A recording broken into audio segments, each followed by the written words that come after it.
Happening tomorrow, thousands of American flags will be retired during a ceremony by the Marine Corps League, the VFW, and the American Legion. It'll be one of the first times since the pandemic began that those flags can be properly disposed. The event is open to the public. It starts at 11 o'clock tomorrow morning at VFW Post 857 on Main Street and Leesburg Road. And at that ceremony, a Fort Wayne widow will finally see her late husband receive military honors months after his death. Pat Shea sat down with us and talked about her late husband, Robert, and why this final salute is so important. They brought the fire truck out. They led us to the cemetery. My husband was a volunteer fireman.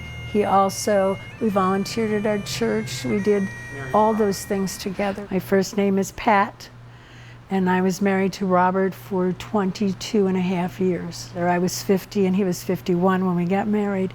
He loved me dearly, and I was so happy to have that marriage. I put an ad in the newspaper looking for an athletic guy who wants to bike. And so I get this call from this chubby little guy. Yeah, I think he fibbed a little bit, but it was, God love him, he was so sweet. And of course, this is the flag, and that is his Vietnam hat that he always wore. He was very proud to be a veteran, and was, it was very hard for those who came back from Vietnam. And that is his BAE, retirement. That was kind of neat.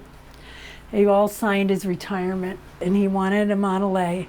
So we spent a lot of money on a Model A.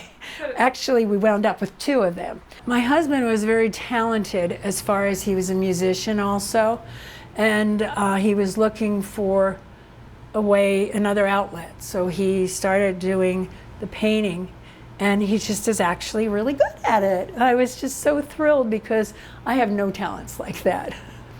I kept him at home as long as I could, and he took a fall in the kitchen in here. It was all downhill from that, and he went into the nursing home, and then he just digressed, and then he asked me to move him to a different nursing home. So I took him over to Kingston. When I took him to the Kingston nursing home, he was only there for like 4 days before the COVID hit, and his birthday was the 2nd of April. I asked them to see if they could just bring him to the window so I could see him.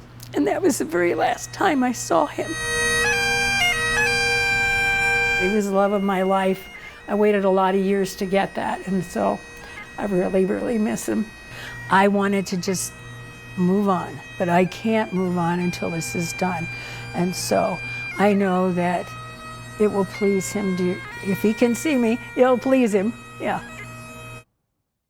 Well, Shea and her family will be at tomorrow's ceremony. It is open to the public, and we will also stream it on our Facebook page live beginning at 11 o'clock tomorrow morning. We certainly hope you can join us for that.